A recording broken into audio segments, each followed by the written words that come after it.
de compartir lo que sé acerca de la magia y en específico el sigilismo. Esto va a ser, este es el índice, digamos, de lo que vamos a ver hoy. De nuevo, vamos a verlo todo un poco por encima. No vamos a profundizar mucho en ninguno de los conceptos. Eso podéis indagar vosotros más adelante, que es algo muy interesante. La investigación de la magia es algo, yo lo he disfrutado mucho, pero también podremos hacer nuevas clases en otro momento explicando ciertas categorías. Por ejemplo, las clasificaciones de los sigilos, cada uno puedes hacer diferentes sigilos que tengan utilidades diferentes, ¿no? Que se usen para diferentes conceptos completamente. Entonces, esos los vamos a mencionar de pasada, pero no vamos a entrar muy profundo en cada uno. Pues bueno, eso. Muchas gracias por venir. Vamos a comenzar. Vale, un sigilo, para daros una definición muy básica, un sigilo es un símbolo cargado de intención. Eh, Todos sabéis lo que son los símbolos. Es una representación pictográfica al final de un concepto que puedes entender sin una explicación compleja, ¿no? Por ejemplo, podéis ver aquí los símbolos de peligro. Es algo cultural que todos podemos entender sin necesidad de una explicación compleja, ¿no? Es una representación que nuestra mente consciente no tiene que interpretar, que es interpretada automáticamente por nuestra mente inconsciente o subconsciente.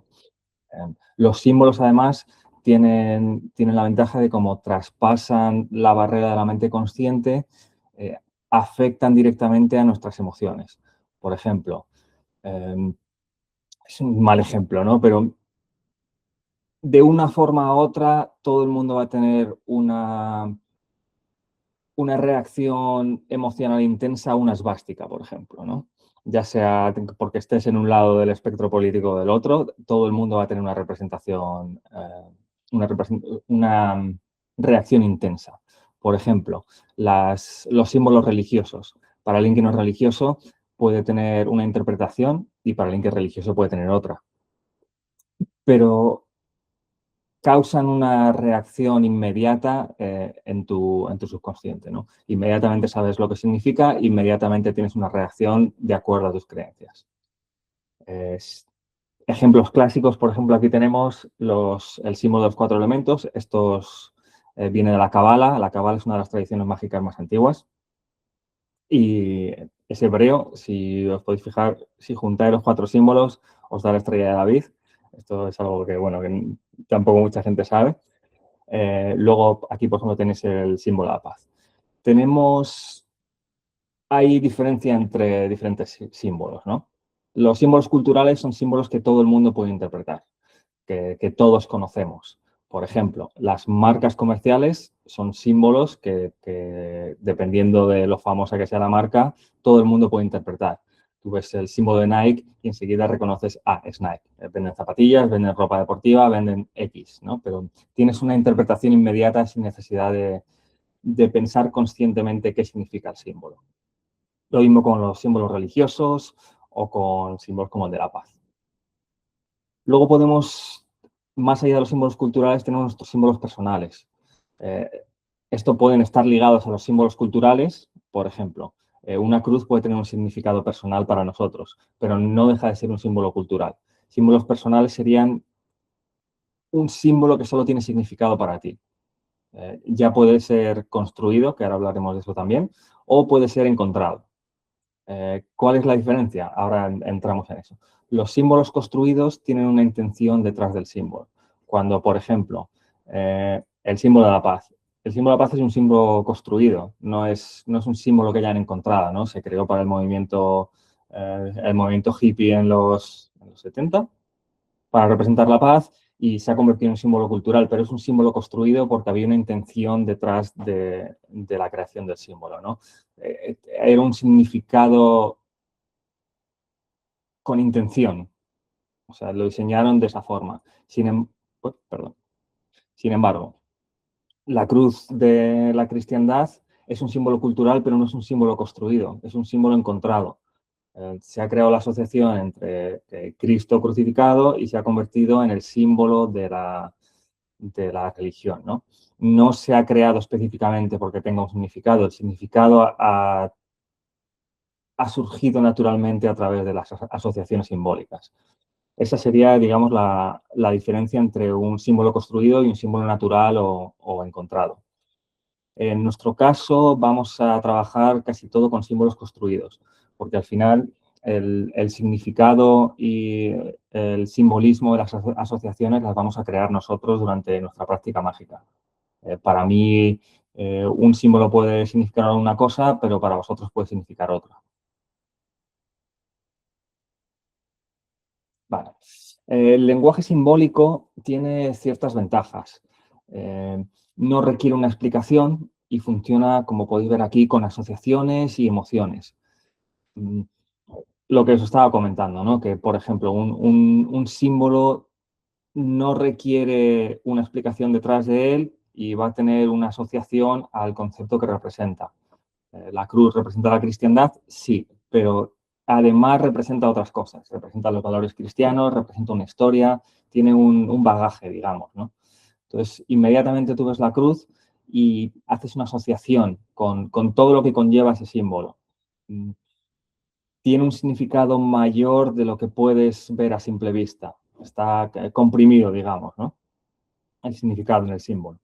Además, los símbolos, pues, como hemos comentado, pueden crear emociones inmediatas sin necesidad de una de que los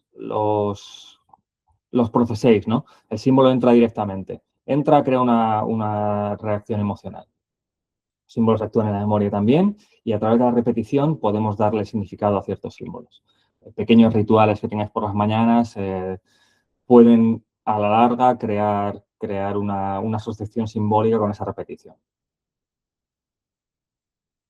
Esto es, digamos, la clave de por qué el sigilismo es una herramienta muy útil en el desarrollo personal y la transformación interna, ¿no? Que es al final para lo que considero que la magia es más útil. En este caso, nuestro subconsciente, cualquiera que haya tenido un sueño alguna vez, eh, os habréis dado cuenta de que no tiene nada que ver con la realidad, de que vuestro subconsciente o sea, se intenta comunicar con vosotros de una forma diferente, ¿no? No entiende, no entiende la barrera entre la realidad y su mundo interior infinito. De nuevo, el subconsciente está siempre activo, incluso cuando nuestra mente consciente está activa también, y lo ve todo y hace asociaciones que nuestra mente consciente no puede o no quiere entender al momento, ¿no? O sea, siempre hay mucho más en tu mente subconsciente trabajando que en tu mente consciente. Y la mente subconsciente se comunica y procesa la información de una forma diferente. Eh, no te va a dar una respuesta nunca clara, se va a comunicar en metáforas, en emociones, en colores, en patrones, como pone aquí, en asociaciones simbólicas, ¿no? Si, por ejemplo, ves en un sueño a alguien que no conoces muy bien llevando una piel de lobo, tu subconsciente te está intentando decir algo, ¿no? A pesar de que no se comunique, no te está diciendo esta persona es peligrosa, te está diciendo cuidado, ¿no? O sea, está haciendo una metáfora, está haciendo una asociación entre dos conceptos simbólicos. Esto es muy curioso, que la mente subconsciente se comunique y funcione a base de metáforas, o sea, no sea literal, no sea directa, sea más una comunicación indirecta, metafórica y simbólica. Es útil porque podemos utilizar esos mismos mecanismos para mandar mensajes a nuestro subconsciente, que es para lo que principalmente sirve el sigilismo. Estamos codificando una intención en un símbolo y traspasando ese símbolo a la mente del inconsciente o subconsciente.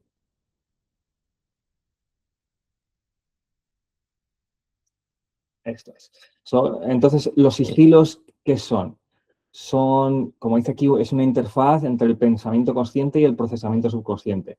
De nuevo, el subconsciente está procesando continuamente toda la información. incluso aunque no nos esté transmitiendo esa información a nuestro pensamiento consciente.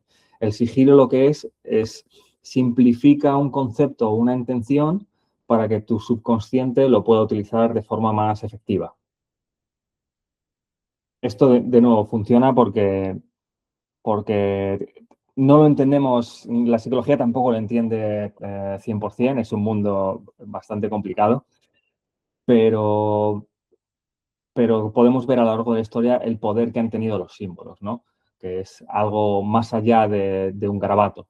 Tiene un significado que puede tener mucho poder en la gente y en la sociedad.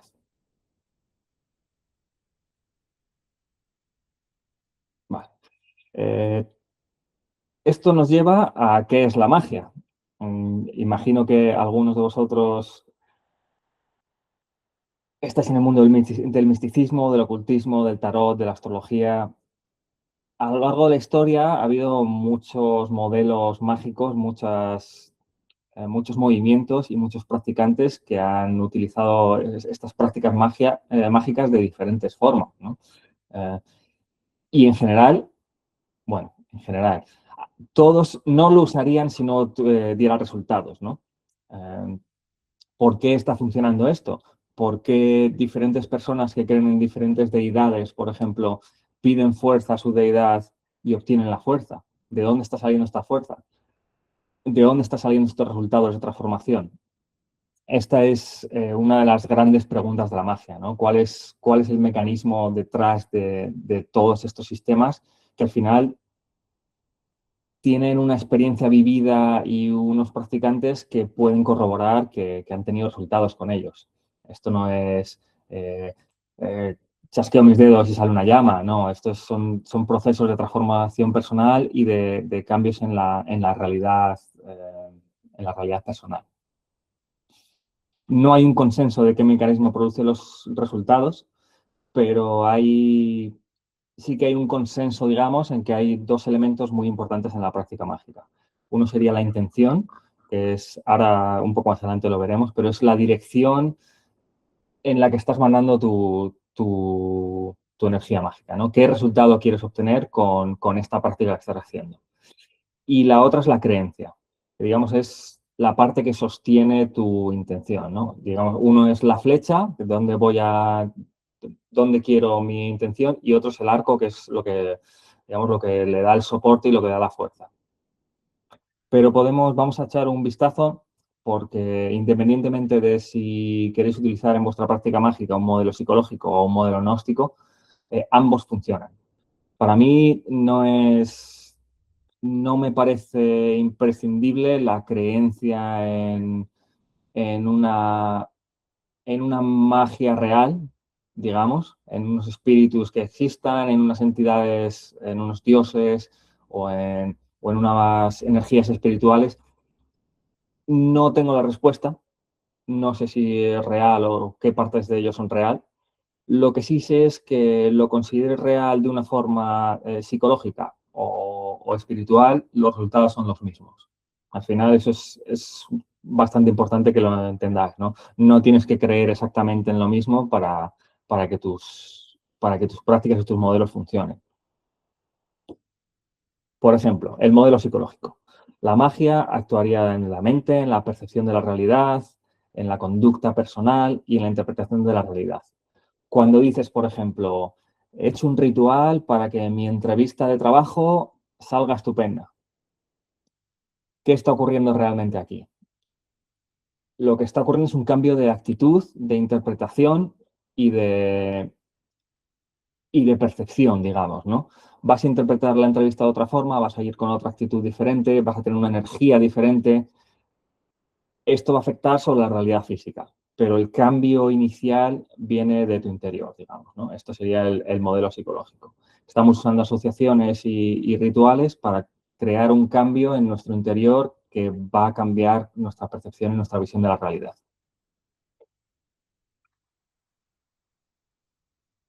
Por ejemplo, en el modelo psicológico, los sigilos serían herramientas cognitivas, anclas emocionales, mecanismos de condicionamiento. Esto es muy importante, mecanismos de condicionamiento, porque es lo que vamos a principalmente trabajar al principio, ¿no? Es es lo más sencillo en el sigilismo, que es cambiar tu percepción de una situación o cambiar tu actuación en una situación. De nuevo, lo de la entrevista. Voy a clavar mi entrevista. Ese puede ser un ritual que podéis hacer, ¿no? Eso te va a condicionar para ir con una actitud diferente, para ir con más confianza en ti mismo, para ir a comerte la entrevista, ¿no? Al final. O sea, te puede quitar tus dudas. ¿Qué serían los dioses? Arqueotipos, complejos psicológicos, personificaciones simbólicas. Esto se puede ver en muchas de las tradiciones politeístas, en los que cada dios representa un arqueotipo de personalidad y también son personificación de un concepto simbólico, ¿no? Afrodita. mm, Afrodita es el amor, ¿verdad? ¿O es la belleza? A Bueno. ver, ambas, ¿no? El amor, mm, la belleza, la armonía, el placer. Sí, pero veis como es la personificación de un concepto al final, ¿no?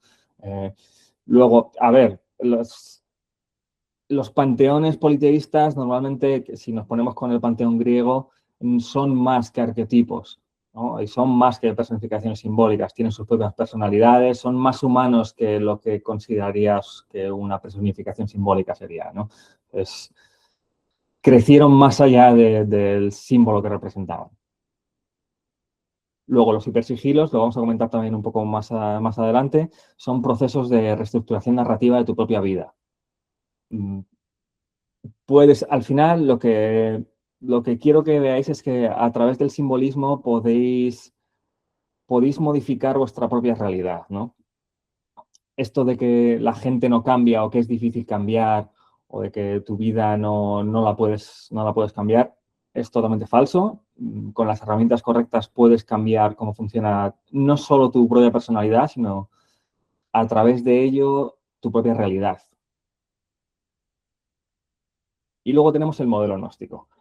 Este es el modelo más usado en casi todas las tradiciones mágicas, que la conciencia estaría interactuando con dimensiones espirituales o metafísicas o con entidades reales, ¿no? Los espíritus tendrían su propia voluntad, su propia identidad y estarían viviendo paralelos a nosotros. Esto ambos tienen sus ventajas, ¿vale? Uno es coherente para cualquier persona por el modelo psicológico, o sea, no necesitas una fe metafísica para entender el modelo psicológico y para utilizarlo como una herramienta de desarrollo personal. El modelo gnóstico tiene la ventaja de que tu creencia se puede reforzar con la creencia colectiva de otras personas. No tengo que ser el único que cree en esto para hacerlo real, ¿no? Si otras personas creen en esto, están reforzando mi creencia en que esto es real. Esto es, por ejemplo, parte del mecanismo detrás de las religiones, ¿no? No soy el único que cree en esta deidad, somos muchos los que creemos, esto refuerza mi creencia en que es la realidad. No entro a ningún punto de qué es real y qué no, simplemente intento quitarle la magia a la magia, ¿no? Eh, ¿Cuáles son los procesos que funcionan detrás de todas estas herramientas? Vale. Voy a daros 5 minutitos si queréis para hacer alguna pregunta, si algo que no os haya quedado muy claro de la primera parte. De nuevo, posiblemente haga clases un poco más profundizando en estos conceptos en diferentes partes, pero bueno, esta era una prueba. Si alguien quiere preguntar algo, ¿todo bien? Vale. Está bien. Como, como hemos comentado hace un rato, hay dos elementos imprescindibles en la práctica mágica, ¿vale? Son la intención y la creencia. La intención es la dirección o el objetivo que queremos en nuestra práctica. Esto sería, voy a hacer un ritual o voy a crear un sigilo porque quiero esto en mi vida, porque quiero este efecto, porque quiero. O sea, la intención sería el quiero, el cambio que quieres ver en el mundo o el cambio que quieres ver en tu realidad. Esto es imprescindible porque sin intención la magia no es nada. O sea, necesitas un objetivo, ¿no? Si no estás haciendo, eso es un teatro o en magia sin intención, al final, aunque la intención sea quiero relajarme o quiero conectar con la gente, aunque no sea hayas puesto palabras a tu intención, pero tiene que haber una intención detrás de tus prácticas, ¿no? Haces un ritual porque quieres reforzar tu energía en X fecha. Puede que no le hayas puesto palabras a lo que quieres hacer, que simplemente sea una asociación simbólica, ¿no? Haces un ritual en la luna llena porque quieres plenitud y quieres momento más brillante, o dependiendo de tus asociaciones. Pero la intención es imprescindible. Y luego la creencia es lo que sostiene la práctica mágica al final. Digamos que aquello que crees es la realidad que creas, ¿no?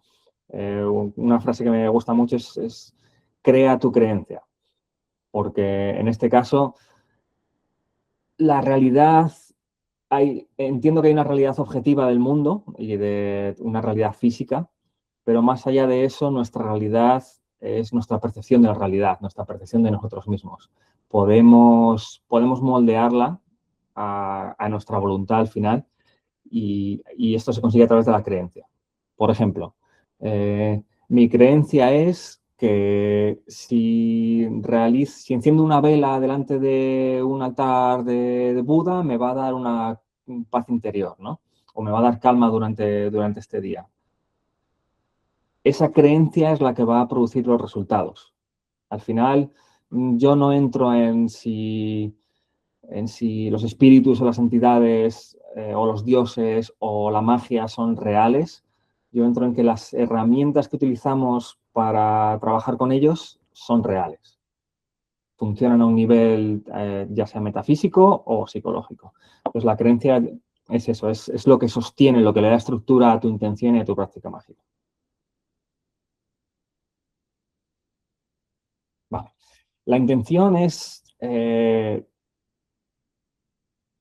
digamos, la única parte de la práctica mágica en la que hay que tener cuidado, ¿vale? Mm, Mi madre siempre me dijo algo, que es ten cuidado con lo que deseas porque la vida te lo puede conceder, y con la práctica mágica es lo mismo. Ten cuidado con lo que deseas porque es más que posible que funcione. Entonces, no quieres crear una intención que vaya a tener un efecto negativo en tu vida, ¿no? Lo que quieres es crear cambios positivos en tu propia realidad. Entonces os voy a dar algunas pautas de cómo enfocar vuestras intenciones. Lo primero es que siempre tiene que ser en positivo, ¿vale? Ya sea las energías mágicas o el subconsciente, no entienden un doble negativo. Por ejemplo, no puedes decir no tengo ansiedad en situaciones sociales, porque lo que vuestra mente o lo que las energías van a entender es tengo ansiedad en situaciones sociales. No entiende esa negativa, ¿no? Entiende la acción y la situación y el concepto, ¿no? Entonces, el concepto es ansiedad, el concepto es tengo y las situaciones sociales. Eso es el mensaje que va a llegar. Una forma de formular una intención similar es estoy calmado en situaciones sociales, ¿vale? Es una intención positiva que al final tiene la misma intención, pero formulada de una forma positiva. Luego, las intenciones deben ser muy específicas. No pidas la paz mundial, pide la paz en tu vida, por ejemplo. Pide sonrisas cada mañana, pide confianza en el trabajo, pide algo lo bastante específico como para que el cambio sea posible. De nuevo, no vais a cambiar de la noche a la mañana, no vais a convertiros en una persona nueva con un ritual, ¿no? No funciona así. La práctica mágica es muy poderosa, pero tenéis que ser realistas, ¿no? O sea, los cambios se producen poco a poco. La intención debe ser simple. Cuando queremos una intención, no queremos 3 párrafos de intención. Queremos condensar la intención lo más posible, lo más escueta, lo más clara, que sea directa, que el subconsciente no tenga que hacer malabares con vuestra intención. Yo recomiendo no hacer una intención más larga de 7 palabras. 7 es bueno, no sé, a los que estéis en numerología, 7 está bien, son el número suficiente de palabras. Un ejemplo que suelo poner es, mi hogar está protegido. Son 4 palabras, pero la intención es tan clara y tan directa y positiva que no necesita ningún extra. No necesitáis añadir nada más, ¿no? Tiene que ser accionable. No pidáis algo que es imposible. De nuevo, no pidáis la paz mundial, no pidáis sacar fuego por los dedos, no pidáis lo que hayáis visto en películas, en series de lo que es la magia, ¿no? No pidáis magia metafísica oh, voy a poder hablar con los animales. Bueno, tiene que ser posible, ¿no? Estos son los conceptos de accionable y realista. Tiene que ser posible en la realidad física, pero también tiene que ser posible en vuestra realidad personal.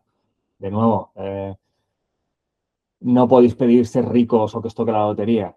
Podéis mandar una intención de que vais a estar más alerta a oportunidades financieras, de que vuestro desarrollo económico está potenciado, ¿no? Esto va a tener ciertos efectos en vuestra realidad interna, que vais a estar más atentos a oportunidades, vais a estar buscando más oportunidades, vais a estar más ahí, ¿no?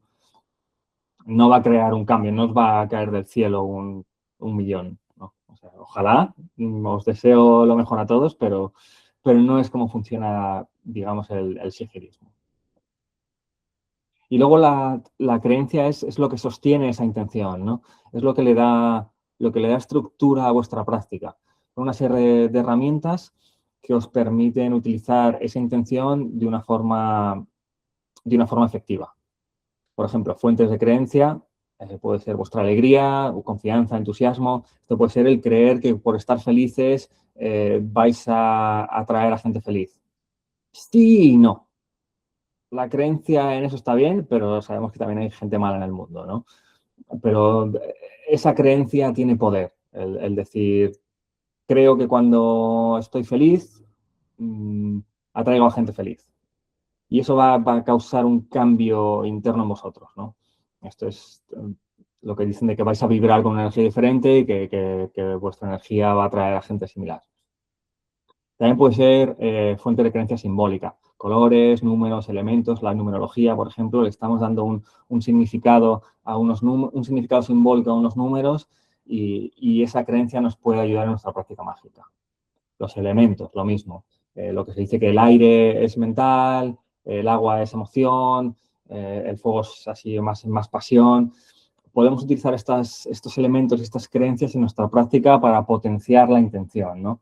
Si, por ejemplo, queremos crear un símbolo que potencie nuestra concentración en los estudios, podríamos encapsular ese símbolo, ese sigilo, por ejemplo, en un símbolo de aire. Entonces, como un refuerzo simbólico de esa intención. Lo mismo con la astrología. Podemos usar los signos del zodiaco y los planetas que tienen sus propias asociaciones simbólicas, podemos utilizarlos en nuestra práctica mágica. Y esto es un refuerzo a la energía y a la intención que estamos teniendo. Ritualística, de nuevo, si en tu práctica utilizas velas, incienso, un altar,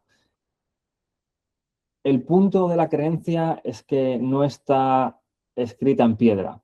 Cada uno elige su propia creencia, que es lo que le da mucha flexibilidad, digamos, a la magia. No importa en lo que creas mientras creas en algo. Al final, el poder de todas estas prácticas, creas o no en energías metafísicas, el poder real viene de la creencia, porque sin creencia no hay práctica. Al final, sea que crees que son herramientas psicológicas o que estás en contacto con energías metafísicas, sin la creencia en una o en la otra, las prácticas no tienen sentido, digamos, ¿no?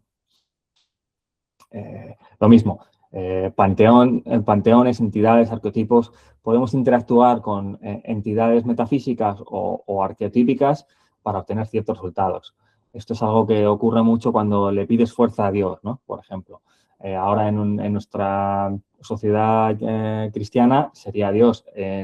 Por ejemplo, en la antigua Grecia le pedirías a diferentes cosas a diferentes arquetipos y acudirías a diferentes entidades para diferentes situaciones, ¿no? De nuevo, en la creencia de que ese arquetipo tiene esa energía que te va a ayudar.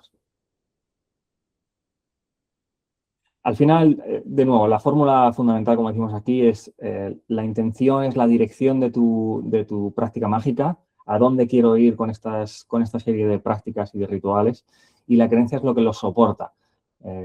¿Cómo voy a llegar allí, no? Porque hay un problema con utilizar solo tu intención. No hay un refuerzo. Puede que tengas una fuerza de voluntad, que seas Batman y que puedas realizar unas transformaciones personales exclusivamente con tu intención, o que seas David Goggins, que te puedes forzar a tener esa fuerza de voluntad, ¿no? Esa capacidad de voy a hacer esto y porque yo puedo, ¿no? Porque crees en tu propia fuerza. Pero la realidad es que la mayoría de la gente no tenemos esa clase de fuerza de voluntad, esa clase de fuerza de intención. Necesitamos un refuerzo, ya sea que creemos en nosotros mismos, que creemos en una fuerza o en unas asociaciones externas a nosotros, ¿no? No es 100% necesario, pero yo creo que para la mayoría, para el 99,99% de las personas, necesitamos ese refuerzo simbólico en nuestras intenciones, ¿no? Mm, Si no, no sé si lo habéis escuchado alguna vez en el desarrollo personal, cuando alguien es imposible forzarte a ser alguien que no eres, ¿no? Mm, Porque al final estás usando exclusivamente tu intención y tu fuerza de voluntad. No hay un refuerzo de cómo voy a llegar allí o de estás forzándolo, ¿no? Es como el cambio personal es una puerta y estás dándole patadas para abrirla, cuando con el refuerzo de la creencia quizá tienes una llave que te abra el camino, digamos, que te facilite tu experiencia de transformación. En ese momento.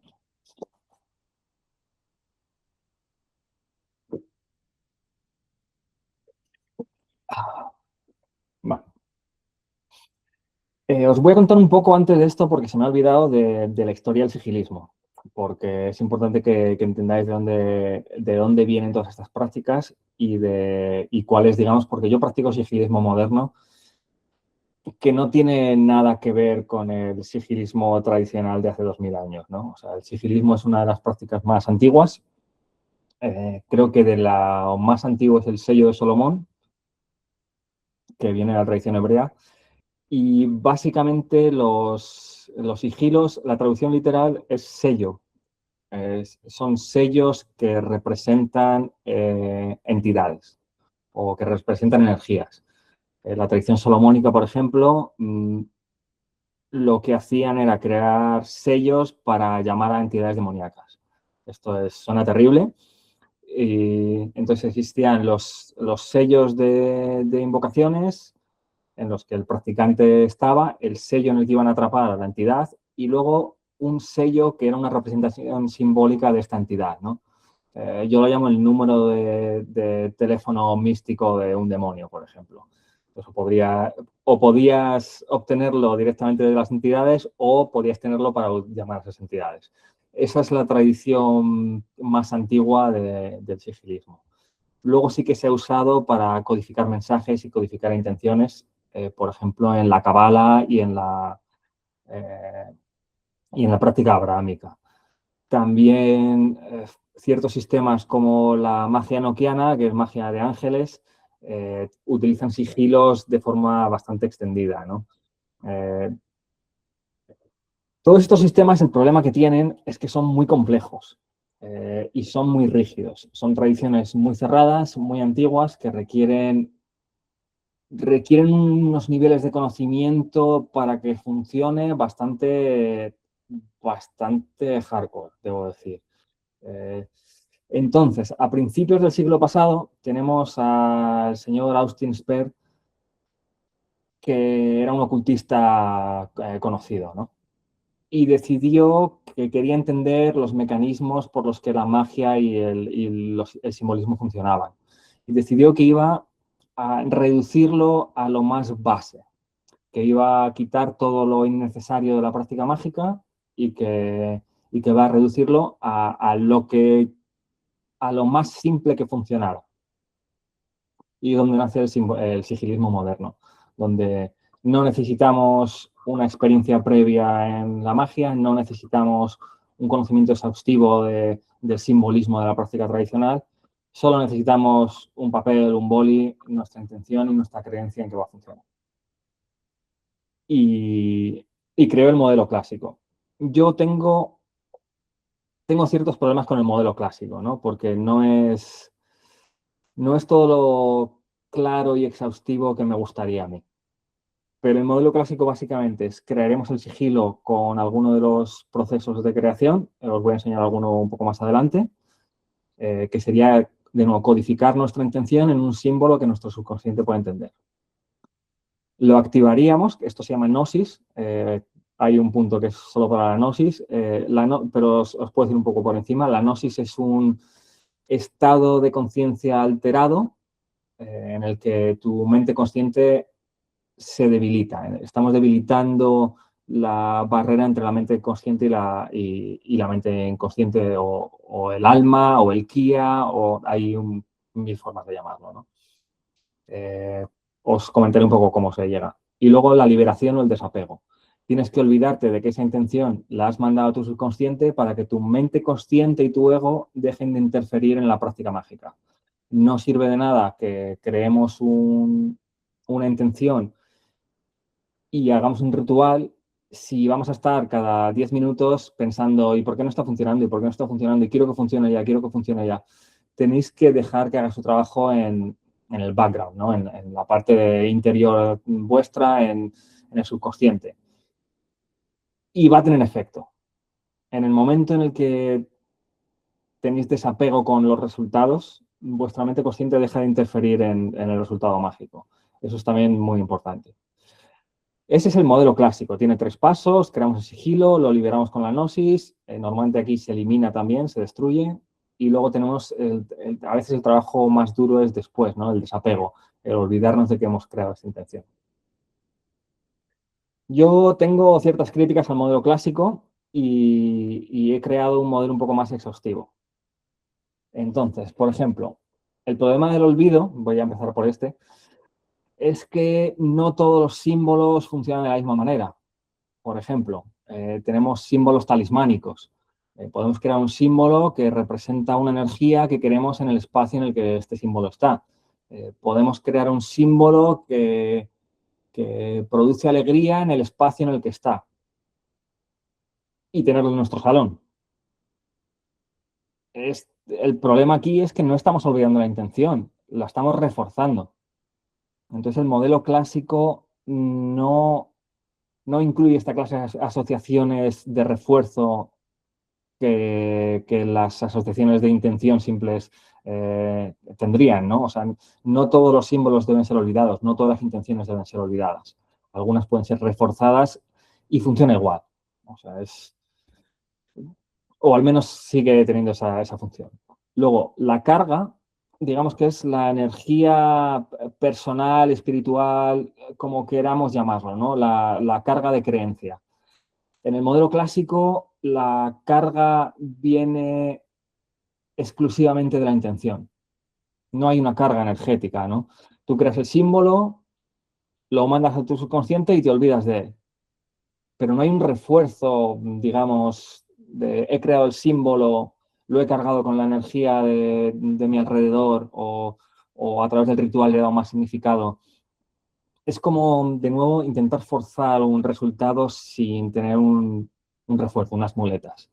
Eh, Puede que tengáis, de nuevo, una fuerza de voluntad increíble, pero la creencia es importante si no. Y, de nuevo, eso, la dependencia exclusiva de la intención, ¿no? No todo el mundo es David Goggins, no todo el mundo es Batman, no todo el mundo puede sobreponerse a su intención y conseguir sus objetivos y sus intenciones a base de forzarlo con fuerza de voluntad, ¿no? No sé si alguno habéis hecho dieta, yo no, pero ¿qué ocurre cuando te fuerzas durante mucho tiempo una dieta?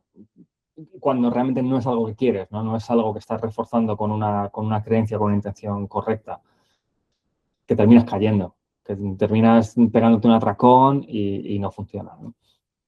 Entonces, por eso tengo problemas con depender exclusivamente de la intención. Mi modelo extendido tendría un paso más y estaría dividido en dos ramas. Tenemos de nuevo la codificación, que sería crear el símbolo con la intención que queremos cambiar. Tenemos el condicionamiento, construcción de asociaciones. Esto es la parte que yo he incluido, ¿no? De nuevo, Austin Spare quería simplificar la práctica mágica todo lo posible. Quería lo llamó como, o sea, la gente lo llama como fast food o pop magic, digamos, ¿no? Porque al final no requiere, no requiere ningún condicionamiento. Yo utilizo rituales, utilizo asociaciones simbólicas con velas, con las fases de la luna, con las fases solares, por ejemplo. Esto es como para dar un refuerzo, ya quieres llamarlo psicológico o energético mágico, para que esa intención tenga una fuerza de carga detrás de ella, ¿no? Eh, que no dependa de quiero esto, quiero esto, quiero esto. Bueno, quiero esto y además tengo la energía del sol que he dejado mi símbolo cargando durante una semana y el sol me va a ayudar con esta energía, ¿no? Independientemente de la creencia que tengáis, esto ayuda a que todos los procesos funcionen. Luego la gnosis, que es este estado alterado de conciencia, lo que funcionaría como si esto es escribir un correo y esto es añadir unas fotitos, esto sería darle al botón de enviar, ¿vale? Es un momento en el que tu mente, esa barrera está debilitada y mandamos ese mensaje visualizando el símbolo, como mandar una carta a nuestro subconsciente. Y luego tenemos o el desapego si son símbolos que vamos a eliminar y que vamos a internalizar esa intención, vamos a convertirla en parte de quién somos, o refuerzo si las herramientas son más del entorno. Vamos a verlo ahora. ¿Tenéis alguna pregunta? Vamos rápido, pero... Ay, ay. Vale. Este sistema, de hecho, es personal mío porque, de nuevo, tengo problemas con la interpretación clásica del sigilismo, ¿no? Que me parece que está un poco limitada en ciertos aspectos. Entonces, yo he creado dos secciones bastante distintivas. Tenemos los sistemas de descarga, que es el modelo clásico, en el que creamos una intención, la codificamos en un símbolo, la activamos a través de la gnosis y lo liberamos. Esto es eso. Hemos actualizado nuestro subconsciente y tenemos ese mensaje puesto. Y luego tenemos sistemas de refuerzo, que la energía y el cambio ocurren a través de atención continua, repetición, acumulación. Le estamos dando un simbolismo a algo externo a nosotros y lo estamos reforzando con nuestra creencia. Funcionan, como veis, cognitivamente y energéticamente funcionan de formas completamente diferentes, a pesar de que ambos pueden ser símbolos. Por ejemplo, los sistemas de descarga. Tenemos los sigilos de intención. ¿Qué sería un ejemplo de un sigilo de intención? Voy a mantener la calma en mi entrevista. Esto es un sigilo de intención muy específico para un momento específico. Vamos a crear el sigilo, destruirlo, mandarlo a nuestro subconsciente, destruirlo y olvidarnos de él. Esto subconscientemente va a crear el cambio en nuestra entrevista. Sigilos de estado. Esto es más un cambio en tu actitud emocional y en tu personalidad, ¿no? Los de intención son muy específicos, los de estado serían, por ejemplo, vivo una vida feliz, o, o tengo confianza, o mantengo la calma en situaciones sociales. No estás mandando una intención directa para un solo momento, sino que estás cambiando, estás diseñando quién eres. Estás haciendo un cambio un poco más poderoso. Siempre recomiendo, empezamos con la intención, en el momento que vemos que ha funcionado, porque esto funciona un poco con experimentación, ¿no? Lo que me funciona a mí puede que no os funcione a vosotros, cada uno podéis usar sistemas diferentes, pero recomiendo este orden. Sigilo de intención, después sigilo de estado. Vamos a ver que funciona una parte antes de empezar con la siguiente. Y luego los sistemas de refuerzo. Estos son los que el sigilo va a tener una presencia física después de crearlo. Por ejemplo, sigilos ambientales, más conocidos como amuletos. Esto puede ser ya sea un símbolo que hemos creado nosotros, un sigilo, pero también podemos pasar esa energía y ese simbolismo a otro objeto, a una pulsera, a un colgante. Sería lo mismo, codificaríamos nuestra intención y el funcionamiento de este sigilo y traspasaríamos esas propiedades a un objeto. De nuevo, esta pulsera tiene ciertas energías que le he cargado y que me proporciona ciertos beneficios en mi vida diaria, ¿no? Eso sería un sigilo ambiental. Los sigilos reservorio, por ejemplo, son acumuladores energéticos. Funciona diferente. Un sigilo reservorio, por ejemplo, lo usarías cuando estás estudiando, cuando estás muy concentrado y creas un sigilo que va a acumular esa fuerza de concentración. Y un día que no estés tan concentrado, que estés un poco más disperso, sacas el sigilo de reservorio y utilizas esa energía que has guardado en el sigilo. De nuevo, esto puede ser una asociación simbólica psicológica o puede ser realmente una energía metafísica que has guardado esta intención y esta fuerza que has tenido en ese momento, ¿no? Los hipersigilos. Esto es las partes más complejas, ¿no? Un hipersigilo es una historia continua o un símbolo continuo que vas a ir actualizando. Un hipersigilo es este soy yo y voy a ir haciendo cambios graduales para transformarme en la persona que quiero ser, ¿no? En lugar de utilizar los sistemas de descarga automáticamente, creamos un símbolo directo. Voy a enseñar un ejemplo, por ejemplo, de mi hipersigilo, digamos. Por ejemplo, esto sería un hipersigilo, ¿vale? Pero no solo es esto y esto y lo siguiente. Sería un conjunto de sigilos con intenciones que se van reforzando unas a otras. Estaríamos construyendo una estructura desde la base, ¿no? Por ejemplo, esos ejemplos me gustan bastante de mantengo la calma en situaciones sociales. Vale, eso podría ser uno, pero el siguiente es soy alegre y abierto en situaciones sociales. Y siguiente, me acerco a gente que me interesa. Y siguiente, tengo confianza cuando interactúo con desconocidos, por ejemplo. Entonces vas construyendo unas asociaciones de quién eres, ¿no? Y las vas reforzando unas con otras. Esto puede funcionar para cualquier aspecto de tu vida. Por ejemplo, un hipersigilo no tiene que ser necesariamente un símbolo. Puede ser una historia que estés escribiendo. Puedes estar escribiendo la historia de tu vida, pero no de tu pasado, sino de tu futuro. Puedes estar escribiendo quién eres en el presente desde una perspectiva futura.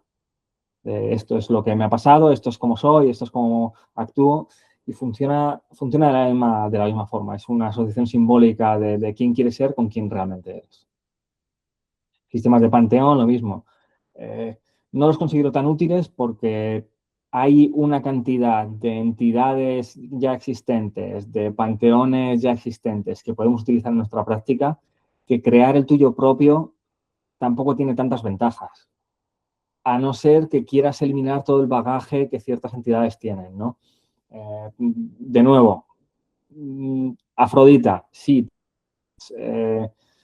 esas asociaciones simbólicas, ¿no? Pero también tiene una historia en su vida, en los clásicos griegos. También hizo esto, hizo lo otro, hizo tal.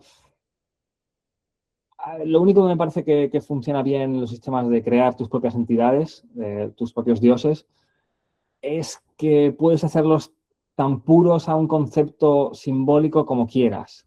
Por ejemplo, puedes crear, yo tengo un par de entidades que he creado. Una de ellas es una manifestación pura de alegría y creatividad. Entonces, cuando necesito un empujoncito, le pido fuerza a esta entidad, ¿no?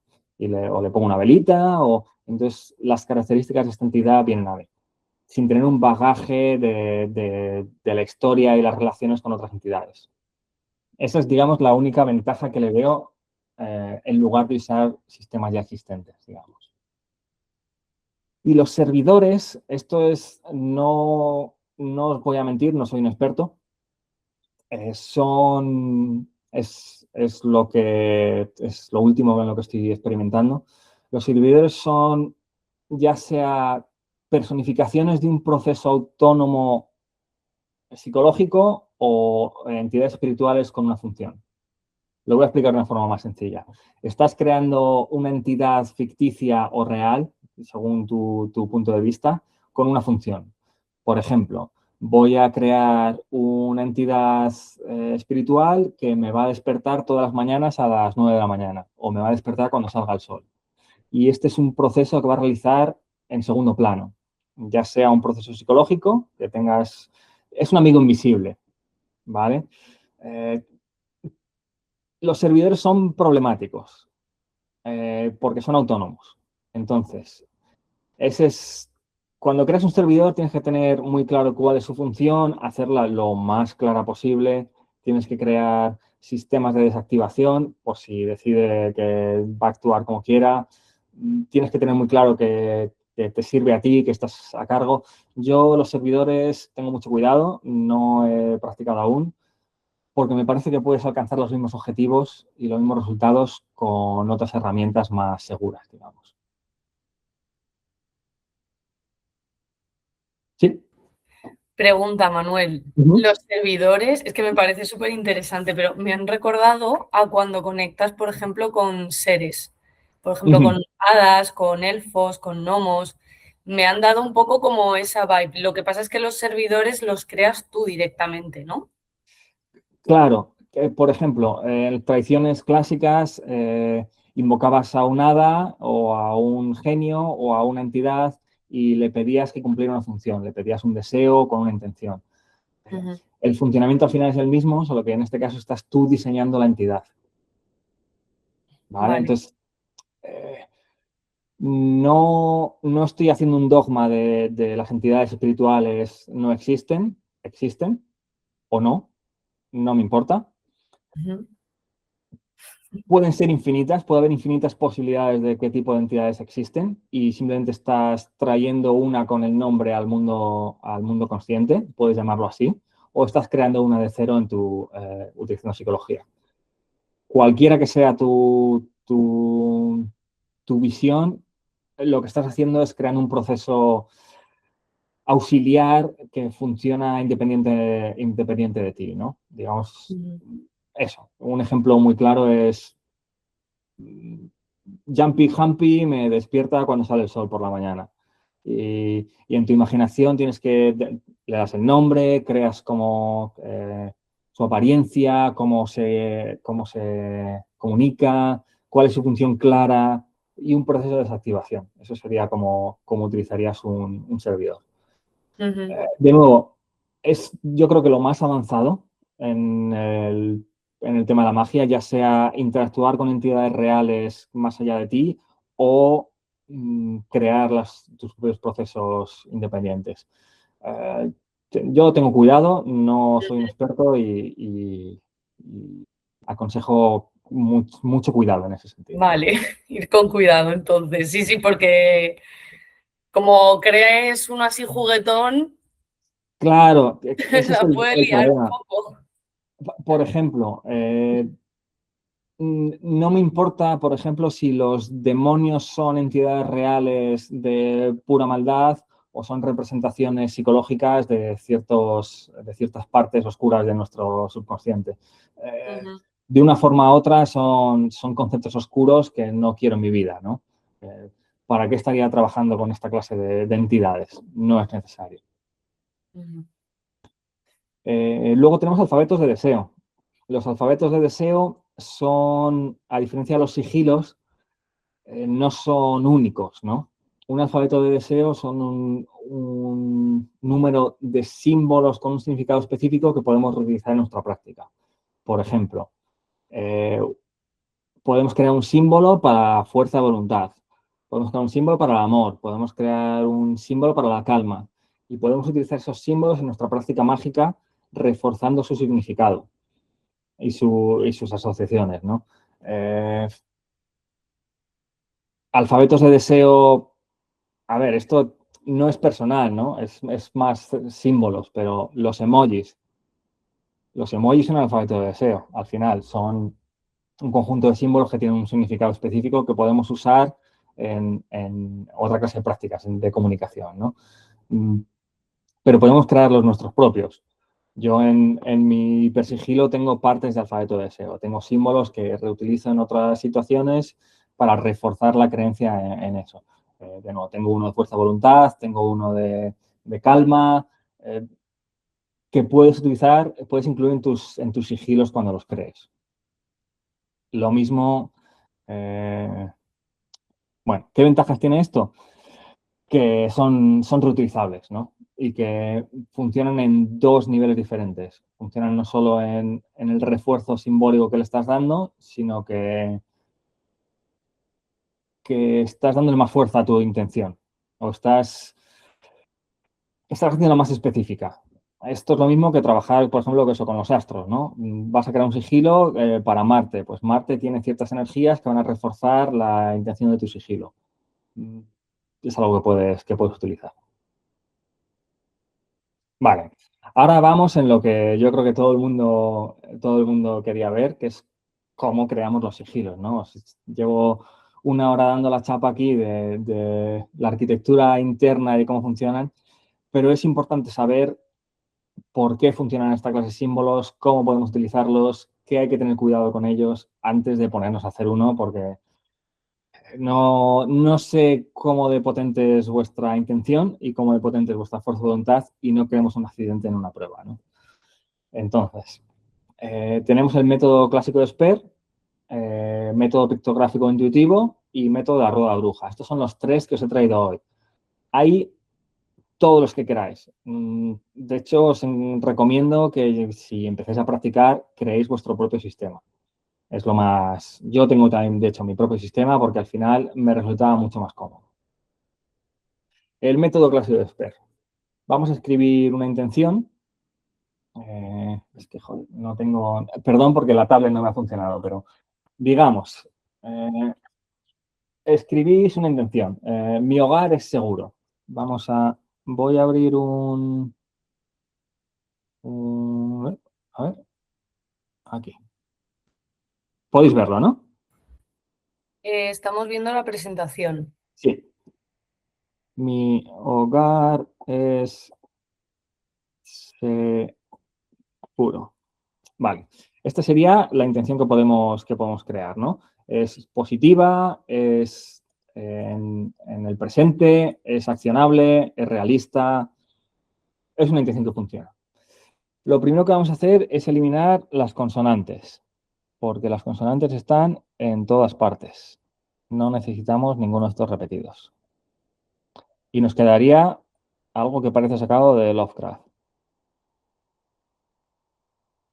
Lo siguiente que vamos a hacer es eliminar los duplicados. Por ejemplo, tenemos RSG, entonces esta nos sobra y esta nos sobra. Y nos quedarían estas 5 letras. MHGRS. Esas serían las letras que vamos a utilizar para crear nuestro sigilo. Ahora, ¿qué vamos a hacer? Con estas 5 letras que nos han salido, vamos a organizarlas como nos parezca realmente. Esta es una parte, es la parte más entretenida de todo este método, ¿no? Vamos a organizarlas de una forma que creen un símbolo. Por ejemplo, a ver si puedo enseñaros. Este símbolo de aquí lo he creado utilizando esas 5 vocales. Podéis ver la M, la R está aquí invertida, aquí está la S, la H está así y la G está aquí arriba. No tiene necesariamente que verse, que reconocerse las letras. De hecho, lo mejor es que no se pueda reconocer, ¿vale? Decorarlo, cambiarlo, distorsionarlo, un sigilo no se crea en una sola iteración. Normalmente haces 2 o 3 hasta que tienes el que resuena contigo, ¿no? El que crees que es lo bastante único y específico para esa intención. Algo que no vayas a confundirlo con otro. Cuando empieces a practicar, te vas a dar cuenta de que muchas veces vas a usar las mismas letras, porque tampoco hay tantas consonantes, y que vas a tender a hacer cosas muy similares. Te os recomiendo que siempre intentes hacerlo lo más único, que añadáis decoraciones, ¿no? Que le pongáis un triangulito, un círculo, unas líneas, lo que resuene con vosotros. Esto, de nuevo, es muy personal a la práctica de cada uno. No es importante cómo, sino que esté presente. Ese sería, digamos, el método clásico que Sper diseñó para reducir la creación de sigilos a lo más sencillo, ¿no? No hay nada más sencillo que el método clásico de Sper. Escribes tu intención, te salen 5 o 6 vocales y creas un símbolo con esas vocales. Ya está, no tiene más, ¿no? Puedes hacerlo todo lo complejo que quieras. Puedes añadir un círculo alrededor de tu símbolo para representar protección, para representar tu hogar. Puedes, por ejemplo, mi hogar está protegido, puedes hacer el sigilo dentro de una representación de una casa, ¿no? Un cuadrado con un triángulo encima. Lo que sea que resuene contigo para la intención que quieres hacer. Luego tenemos, por ejemplo, el método pictográfico o intuitivo. Este método me gusta bastante, pero no todo el mundo tiene ese nivel de creatividad, ¿no? Esto es que sin necesidad de hacer malabares con las letras como hemos hecho, sí que tienes que seguir escribiendo tu intención, ¿vale? Es importante que escribas tu intención, que esté bien formulada y que sea clara. Y lo que vamos a hacer es dibujar directamente ese concepto como resuena con nosotros. Podéis ver aquí un montón de dibujos, estos no son míos, que representan diferentes conceptos, diferentes intenciones, ¿no? Cada uno es único y no puedes ver ningún sistema que ha creado aquí, aunque, bueno, este podría ser una S, una Y y una V, pero podéis ver que esto es más un dibujito que un símbolo, ¿no? Es más intuitivo, más... Hay gente incluso que coge y escribe en un papel y hace así garabatos, como les sale, y luego los decoran. Eso también puede ser. Al final es algo que vaya a ser único y que tu subconsciente reconozca como esa intención, que reconozca esa asociación que has creado. Luego tenemos la rueda bruja. Esto, de hecho, es el método más antiguo. Viene de la tradición hebrea, de la Cabala. Ahora os voy a enseñar uno de cómo era en la tradición hebrea. Pero básicamente te van a salir una serie de letras y vas a crear un símbolo a base de trazar líneas en esas letras. Por ejemplo, nobody, nadie. Y te sale ese símbolo. Lo que se suele utilizar en esto los habréis visto un montón de veces porque es el modelo, esto es lo más antiguo, ¿no? Lo que más hayáis visto por ahí. Se suele poner un circulito en la primera y un triángulo en la final, como para indicar la dirección de la actividad. Aquí he utilizado todas las letras, pero en el caso anterior, que nos habían salido 5 consonantes, podíamos usar esas 5 consonantes, ¿no? Y te va a salir un símbolo único utilizando esto. Estas además las puedes descargar, las puedes incluso crear tú solo. Me parece un método bastante sencillo. Mira, estos son algunos ejemplos. Esto es la rueda de la cruz o de la rosa, como la llamen. Estos son símbolos hebreos que cada uno es no una consonante, sino un sonido. Ma, he. Entonces lo que haría sería traducir tu concepto o tu palabra al hebreo y es como lo utilizaban ellos, ¿no? Y hacer lo mismo, las líneas entre ellos y te da un símbolo. ¿Qué más? Podemos hacerlo a través de runas. Estos son aglomeraciones de runas nórdicas, por ejemplo. Entonces, lo que puedes hacer es coger 5 runas que representan diferentes conceptos, que son las que más representan tu intención, y juntarlas en un solo símbolo, ¿no? Eso sería, de nuevo, un sigilo. Estos son sigilos representando dioses, pero puedes hacer un sigilo representando una intención a base de combinar runas. Lo mismo con esta de aquí, ¿no? Como podéis ver, cada una es diferente, cada una tendrá un significado y un simbolismo que podemos aprovechar en nuestra práctica. Como sea que lo creemos, una vez que tenemos nuestro símbolo, tenemos que mandar ese mensaje a nuestro subconsciente, tenemos que activar este símbolo, si no es un garabato al final, si no, no tiene poder, digamos, ¿no? Entonces, para eso utilizamos lo que llamamos la gnosis. ¿Qué es la gnosis? La gnosis es un estado alterado de conciencia. Es esos momentos en los que tu mente está completamente vacía. Hay diferentes formas de alcanzarlo. Por ejemplo, uno es la meditación. No me refiero a meditaciones guiadas en las que buscamos una visualización interna para tener ciertos resultados. Esto es la mente vacía, ¿no? Lo que hacen los monjes tibetanos de no pensar en nada, de simplemente existir. Eso sería una posibilidad de gnosis. ¿Qué es lo que hace la gnosis? Está debilitando la conexión entre tu subconsciente, tu alma, tu kia, como queráis llamarlo, ¿no? Como tu yo más verdadero. La conexión entre tu subconsciente y tu mente consciente, ¿no? A través de acallar la mente consciente para que el ego no interfiera en este mensaje. Tenemos dos grandes familias, dependiendo de cómo queráis realizar esta práctica. No, no os voy a dar ninguna recomendación, o lo que sí que os recomiendo es que probéis una u otra y la que mejor os funcione es la que vayáis a usar, ¿no? Yo, por ejemplo, uso contemplación y meditación. En simples palabras, es quedarte empanado mirando algo hasta que tu mente se queda en blanco. Puede ser una llama, puede ser tu reflejo en un espejo, puede ser una bola de cristal, hasta que tu mente está completamente vacía, ¿no? En ese momento es cuando visualizamos nuestro símbolo. Yo normalmente lo tengo al lado. No tenéis que recordarlo, visualizarlo en vuestra mente, ¿no? Podéis tenerlo físicamente y en el momento que vuestra mente está vacía, visualizarlo. Las dos grandes familias, la gnosis inhibitoria. Lo que estamos haciendo es inhibir y reducir nuestra actividad mental. Meditación, ejercicios de respiración, contemplación, inmovilidad. Hay ciertas posturas en yoga que te quedas inmóvil durante X tiempo y te quedas ahí. O sea, más allá que de dormido, sí, te reduce toda la actividad cognitiva, ¿no? Igual que la meditación, ejercicios de respiración de fuego, hay muchas fórmulas. La que sea que os vacíe la mente. Y luego tenemos la gnosis excitatoria, que estamos intentando sobrecargar el sistema. Ya sea a través de trance en la danza, trance en el canto, el orgasmo, agotamiento físico. Cualquiera de estos momentos en los que tu mente está completamente vacía, como en un trance, ¿no? Digamos, como en un momento en el que tu mente consciente está apagada.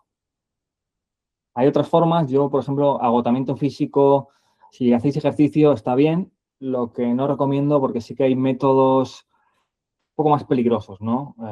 Gente que ha intentado hacer atajos, como la falta de sueño, el consumo de drogas, porque al final estamos buscando un estado alterado de conciencia. Estamos buscando un momento en el que nuestra mente consciente no está activa. Yo no recomiendo ninguno de esos. Elegir si os gusta meditar, la contemplación funciona muy bien. Si os gusta hacer ejercicios o ir al gimnasio, cuando tenéis el pump ahí y vuestra mente está vacía, podéis visualizar el sigilo.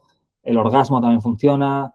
Si os gusta bailar, cuando estáis en trance de baile y agotadas, podéis visualizar vuestro sigilo. No importa cuál sea el modelo que uséis, tenéis que utilizar la gnosis para mandar ese mensaje al subconsciente, ¿no? Y ya estamos casi al final. En realidad, ya os digo, como es una introducción a los conceptos, no estamos profundizando tampoco en ninguna de las prácticas específicas.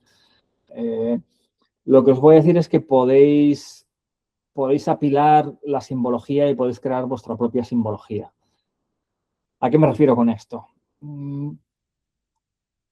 Si un ritual, si le dais un significado a un ritual o a un símbolo, podéis reforzarlo con una energía. Y esa energía también podéis reforzarlo con una entidad. Por ejemplo, vuestro ritual lo reforzáis con la fuerza de la luna llena. La luna llena la reforzáis con cierta entidad cósmica que vive en la luna, ¿no? O asociada con la luna. Si necesito hacer esto en mi ritual primero para activar la energía mágica, es otra capa de refuerzo simbólico. Podéis hacerlo tan simple como queráis o tan complejo como poder sostener. Lo importante de todas estas prácticas es que sea coherente. No queréis crear creencias conflictivas entre ellas. Queréis que todo tenga sentido, ¿no? De nuevo, si creáis una asociación con el sol, no esperéis que funcione también con la luna, la misma asociación. Tenéis que crear una asociación distinta, ¿no? O sea, tiene que tener cierta coherencia simbólica. Puede ser personal para vosotros o podéis utilizar creencias ya existentes para reforzar vuestros propios sistemas mágicos. De nuevo, las creencias con la luna, las creencias con el tarot, las creencias con la astrología ya existen ahí. Ya hay una base que podéis utilizar en vuestra práctica mágica. No tenéis que inventaroslo todo de cero. No tenéis que diseñar vuestras creencias sin una base anterior, ¿no? ¿Es más entretenido? Sí. ¿Es más complicado? También. Y depende para el tipo de persona, utilizar creencias ya existentes es un refuerzo. De nuevo, creéis en la astrología, tenéis no solo el refuerzo de todo el conocimiento que hay detrás, sino de toda la gente con la que vais a conectar y que va a tener las mismas creencias que vosotros. No subestiméis la creencia grupal. Tiene mucha energía, ¿no? A pesar de que al final la creencia individual es lo más importante, porque si tú no crees en ello, no importa que el grupo crea en ello, tenéis que creer, pero sí que podéis reforzarlo con la creencia grupal. Si todos creemos en lo mismo, mi creencia se refuerza porque mis compañeros de práctica también creen en esto, ¿no? Ya lo pongas desde un punto de vista psicológico, que el grupo refuerza tu propio bias, o desde un punto de vista energético, que las energías de todos están uniéndose para crear un resultado mejor. De nuevo, tiene que ser coherente, tiene que tener utilidad. No necesitamos creencias inútiles.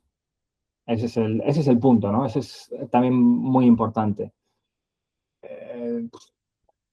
No sé qué ejemplo poneros. De nuevo, si creéis que cuando sale el sol los pájaros están más felices, sí, es una creencia válida, pero ¿de qué os sirve en vuestra práctica mágica, ¿no? Al final.